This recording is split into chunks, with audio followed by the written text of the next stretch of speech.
Olá pessoal, boa tarde. Nós vamos iniciar o conteúdo de ciências e vamos concluir o capítulo 7, tá? De ciências. Eu havia parado com vocês na página, deixa eu abrir aqui que hoje eu preferi o livro físico do que o virtual. Eu havia parado com vocês na página 363. Então, nós vamos começar hoje a nossa aula na página 364, tá? A página 364 fala sobre os micro-organismos na produção de medicamentos.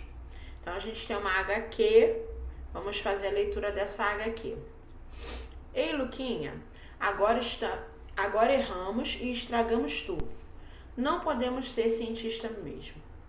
Duda, você está enganada. Você sabia que muitas descobertas científicas aconteceram por acaso ou por conta de erros?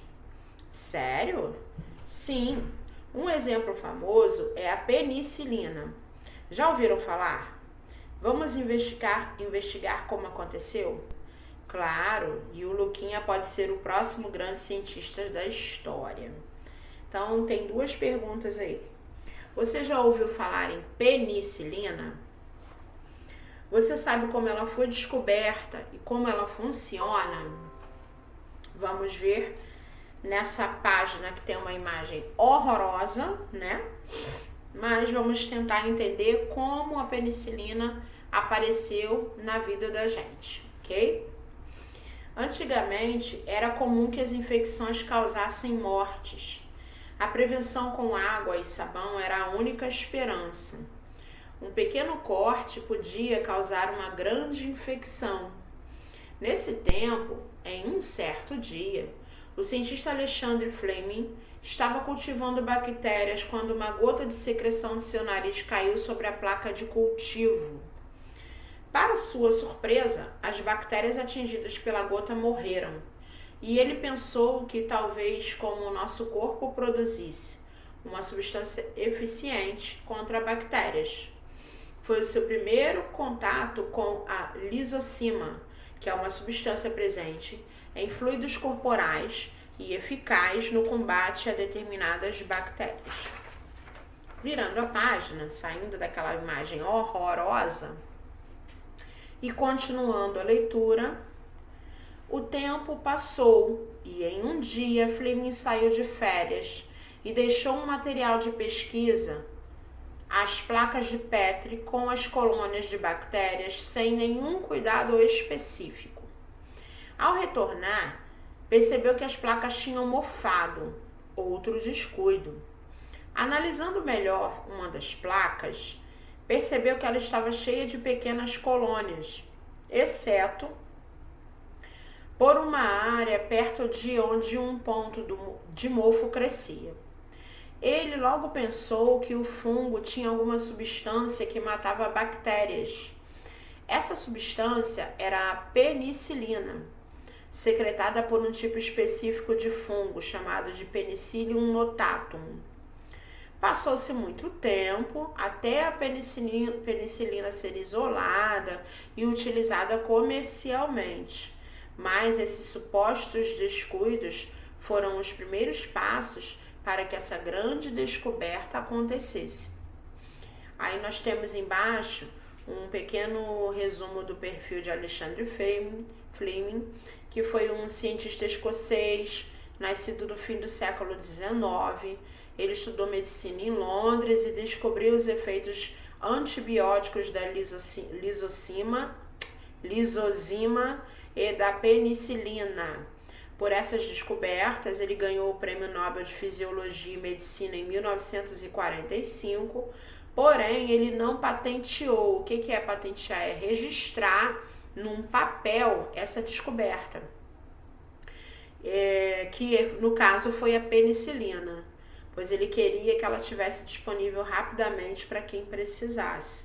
Daí começaram os estudos, né, maiores a respeito desse tipo de substância, quais eram os efeitos que elas causariam no corpo humano, quais eram os malefícios e os benefícios, e hoje a gente tem a penicilina presente em alguns medicamentos que combatem bactérias e são, não sei se vocês já ouviram falar, numa injeção até braba, eu tomei muito tempo, muitos anos da minha vida, chamada benzetacil, à base de penicilina, que dói pra caramba, entendeu? É um medicamento que mata bactérias que causam amidalite bacteriana, que é a inflamação nas amígdalas, na garganta. Então, temos uma pergunta: qual a participação de micro-organismos no antibiótico penicilina? Tá? Então, você vai ler novamente o texto que a gente acabou de fazer a leitura e pensar e escrever sobre isso. Continuando, existem outros medicamentos produzidos a partir de micro-organismos. As bactérias do gênero Streptomyces, por exemplo, elas produzem diversas substâncias com as propriedades antifúngicas, antivirais e contra a hipertensão. Além disso, produzem medicamentos que reduzem a eficiência do sistema de defesa do corpo humano, diminuindo as chances de rejeição de um órgão transplantado. Esses medicamentos são chamados de imunossupressores. Essas substâncias que impedem o crescimento ou levam outros micro-organismos causadores de doenças à morte são produtos do metabolismo de fungos e bactérias, especialmente de processos de fermentação. Hoje, existem também antibióticos sintéticos produzidos artificialmente por meio de reações químicas. Então, a gente tem outros medicamentos que podem ser produzidos através dos micro-organismos, tá? Então, com essa explicação, a gente acaba de finalizar o capítulo 7, porém, eu vou ler com vocês todos os enunciados das atividades finais, o que é para ser feito para não haver dúvida, tá bom? Então, as atividades finais começam lá na página 367. E a gente tem assim, número 1.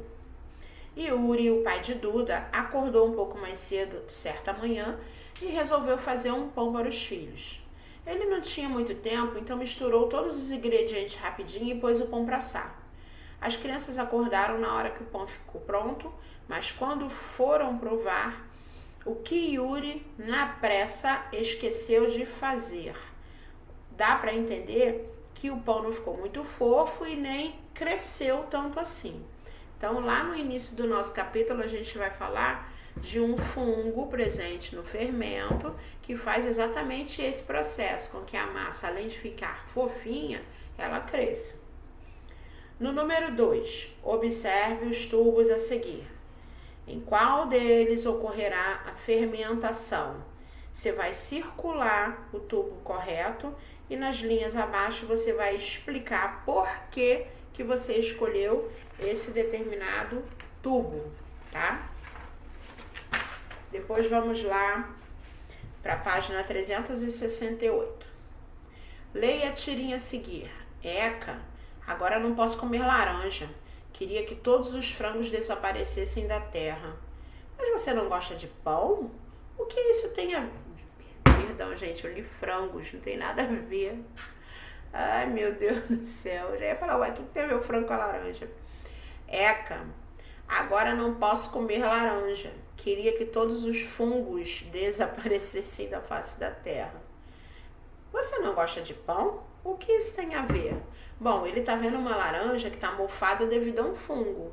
E aí, imediatamente ela pergunta se ele não gosta de pão e ele perguntou, o que tem a ver? Explique como se você estivesse no lugar de Beca, por que ela utilizou o pão como exemplo para falar da presença do fungo na alimentação. 4. Como o processo de produção de etanol se assemelha à produção de pão? Nos dois processos são utilizados a fermentação, mas existe algo que vai diferenciar um do outro, tá bom? 5. Qual foi a grande descoberta do cientista Alexander Fleming? Eu li Alexandre, né? é Alexander. E por que essa descoberta foi tão importante? Nós acabamos de falar dessa descoberta. Encontre no caça-palavras 5 elementos, 5 alimentos que dependem da fermentação na sua produção. Eu vou até falar logo quais são os alimentos, porque a disposição que vocês vão encontrar, tanto na horizontal quanto na vertical, é que vocês vão descobrir, tá? Então, a gente tem aí o vinho, o pão, o queijo, o iogurte e picles. Iogurte é uma palavra que é muito falada errada. Não é iogurte, é iogurte, tá? O R só vem depois do U. 7. Escolha um alimento dentre os encontrados na atividade anterior e explique como é a participação dos micro-organismos na sua produção. Então, você vai escolher um alimento que você encontrou no caça-palavras e vai explicar se existe micro-organismos na produção desse alimento e como que isso acontece. 8. A maioria dos combustíveis que utilizamos hoje em dia é derivada do petróleo, um recurso não renovável. Marque a opção que explica o que é um recurso não renovável. Essa aí vocês vão ter que fazer a leitura das frases para descobrir. Depois, lá na 370. O termo bio tem origem grega e significa vida. Pensando nisso, responda por que os biocombustíveis recebem esse nome. Então, vocês vão associar a palavra combustível a bio e vão responder por que eles recebem esse nome. 10. Faça a correspondência entre os biocombustíveis com os seus processos de produção. Então, a gente tem aí 1 etanol, 2 biogás e 3 biodiesel. No outro lado da coluna, cada um é produzido de uma forma. Então, vocês vão relacionar o que é a produção de cada um. 11. Relacione a primeira coluna com a segunda, indicando as vantagens e desvantagens dos biocombustíveis em relação aos combustíveis fósseis. Só para lembrar que a gente tem 1, 2, 3, 4, 5, 6, 7 frases. Destas 7 frases, apenas 3 são vantagens, o restante é desvantagem. Então, nós temos 3 vantagens e 4 desvantagens. Na página 371, o carro movido 100% a etanol é uma invenção brasileira e até hoje só existe no Brasil. Ele surgiu com a necessidade... Você vai ficar entupida. Ele surgiu com uma necessidade e aproveitou algo que já existia no país. Explica o contexto dessa invenção. Existia alguma coisa aqui no nosso país que foi o ponto de partida para a invenção do etanol, tá? No Egito Antigo, quando uma pessoa se cortava, era colocado um pedaço de pão mofado sobre o ferimento, o que muitas vezes evitava a infecção. Eles não sabiam por que isso acontecia. Agora você sabe, tá? Um pão mofado tem fungo. O que o fungo pode fazer para que aquele ferimento ali não vire uma infecção pior? A penicilina é um antibiótico. Já vimos que o termo bio significa vida. Explique por que os antibióticos recebem esse nome. E a 15. A penicilina é um produto de um fungo frequentemente encontrado no bolor de pães e frutas e pode ser ingerida pelo ser humano. Por que então não podemos ingerir pães e frutas embolorados? Explique por quê. Existem fungos benéficos e existem fungos maléficos, vocês sabem disso. Na página 372, a gente tem, no final de cada capítulo, o relembrando. O relembrando é um resumo em forma de esquema, tá? Que vai resumir o conteúdo que você acabou de aprender. Então, na página 372, nós temos o seguinte: os micro-organismos na produção de alimentos, combustíveis, e na página 373, na produção de medicamentos. Bom, na 372 até tá fácil, vocês vão identificar pela imagem, né, quais são os nomes desses alimentos aí. Embaixo tem 3 perguntas. Quais são os micro-organismos usados, do que eles necessitam e o que eles liberam? Eles necessitam de uma única substância, liberam 2 substâncias, é a dica para a resposta, e os micro-organismos também são 2 tipos diferentes. Já na 373, os medicamentos eles recebem um determinado nome, que vocês vão colocar acima da palavra medicamento, tá? E temos aí a fermentação, o que pode ser liberado por meio dessa fermentação quando se trata de combustível, tá? Então, são 3 diferentes combustíveis. Um surge pela fermentação e o outro surge pela decomposição da matéria orgânica. A setinha está até indicando. Então, galera, nesse capítulo foi explicada a participação dos micro-organismos na produção de alimentos, na produção de combustíveis, na produção de medicamentos. Vocês também conseguiram entender o processo de fermentação realizado pelos fungos e bactérias e também comparar os combustíveis fósseis com os biocombustíveis, identificando quais são as vantagens e as desvantagens de usar o biocombustível, tá bom? Bom, seguem alguns avisos. Hoje nós finalizamos o capítulo 7. Na próxima semana, os vídeos serão vídeos de correções comentadas. Então, durante toda a semana, vocês vão fazer a correção comentada junto com a gente. Também vão estar recebendo um arquivo de revisão de conteúdo.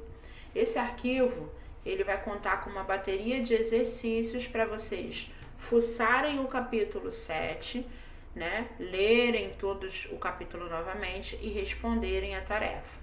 A gente sempre coloca os arquivos em 2 tipos diferentes. A gente coloca no Word ou no PDF. Quem tem impressora, facilita, lógico, imprime e responde na folha. Quem não tiver impressora, quais são as alternativas que a gente sempre dá? Primeiro, comparecer à escola para pegar a impressão na Secretaria de Atendimento ou copiar no caderno, no caderno que tiver em uso. A gente não liberou todos os cadernos no início do ano, então acredita que só tenha 1 ou 2 cadernos com vocês.